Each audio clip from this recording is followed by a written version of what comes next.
Exercise number 18.2 का question number 1, if y varies directly as x, अगर y directly proportional है x के और y बराबर है 10 के जबकि x बराबर है 3 के, तो तीन चीज़ें रिक्वायरमेंट में कहते हैं कि ये बता दें या मालूम कर लें। पहली रिक्वायरमेंट है y in term of x, second requirement है y की वैल्यू बतानी है जबकि x बराबर हो 6 के, थर्ड रिक्वायरमेंट है आपके पास x की वैल्यू बतानी है जबकि y बराबर हो 15 के। ओके, क्वेश्चन को सॉल्व करते हैं। सॉल्व करने से पहले एक बात जहन में रखिएगा कि इस एक्सरसाइज के तमाम क्वेश्चन को सॉल्व करने से पहले दो चीज़ें लाजमी आपने मालूम करनी है। पहली चीज़ क्या? एक इक्वेशन डेवलप करनी है। किस तरीके से डेवलप करनी है अभी मैं आपको बताता हूँ। सेकेंडली, उस इक्वेशन के ज़रिए के की वैल्यू को मालूम करना है।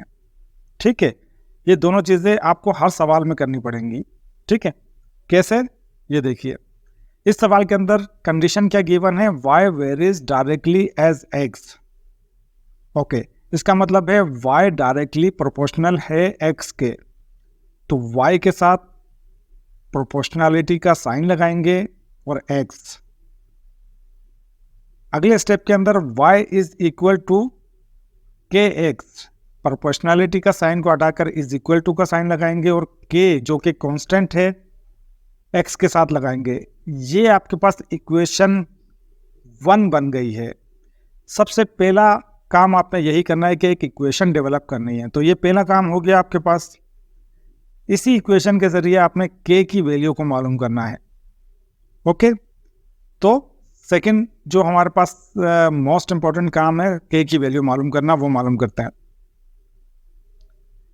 Putting the value of y is equal to 10 and x is equal to 3 in equation 1। Equation 1 हमारे पास क्या है?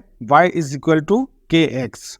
ओके, इस इक्वेशन 1 में हम y की वैल्यू 10 और x की वैल्यू 3 जो कि क्वेश्चन के अंदर हमें गिवन है वो पुट करते हैं।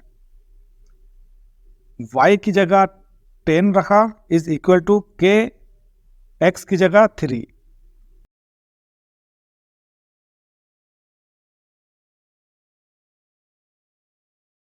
थ्री के के साथ मल्टीप्लाई कर रहा है, इस साइड पर आकर डिवाइड करेगा तो k की वैल्यू हो जाएगी 10/3।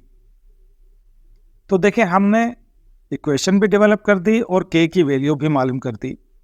अब हम आते हैं सवाल की रिक्वायरमेंट के पास। पहली रिक्वायरमेंट है y in term of x। देखिए, ये जो रिक्वायरमेंट है y in term of x, इसका मतलब है equation connecting y and x। ऐसी इक्वेशन बना दें कि दोनों चीज़ें कनेक्ट हो रही हों। सिंपली हमें करना क्या है?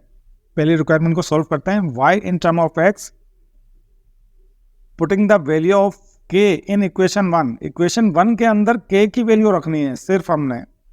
ओके, इक्वेशन 1 क्या है? y is equal to K X. Okay, second step के अंदर हमने करना क्या है? y इज इक्वल टू के की जगह 10/3 जो कि हमने वैल्यू मालूम की है और x एज इट इज आ जाएगा।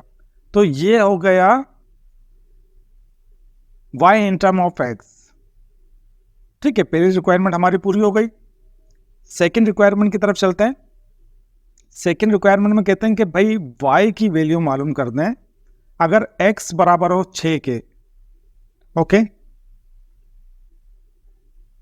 Putting x is equal to 6 and k is equal to 10/3 in equation 1।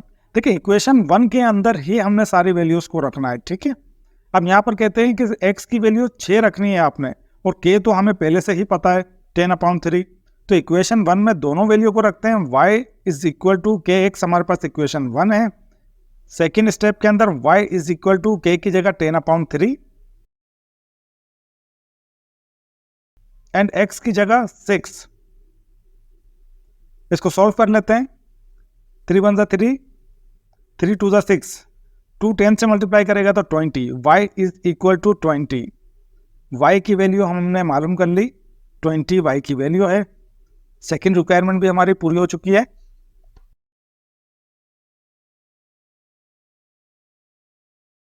Third requirement है हमारे पास x की वैल्यू मालूम करनी है when y is equal to 15. Putting the value of y is equal to 15 and k is equal to 10/3 in equation 1. Equation 1 को हम लिखते हैं y की जगह 15 and k की जगह 10/3. 3 यहां पर डिवाइड कर रहा है, उस साइड पर जाके मल्टीप्लाई करेगा. 15 3 से मल्टीप्लाई करेगा तो 45, यहाँ पर 10x बचता है. और x की वैल्यू मालूम करनी है तो 10 को यहाँ से शिफ्ट करना पड़ेगा दूसरी साइड पर. 10 यहाँ मल्टीप्लाई कर रहा है, उधर जाके डिवाइड करेगा. 45 डिवाइडेड बाय 10 हो जाएगा. 5 के टेबल से दोनों को काट देंगे. 5 2 ज़ा 10 एंड 5 9 ज़ा 45. तो 9/2 x की वैल्यू हमारे पास आ जाएगी.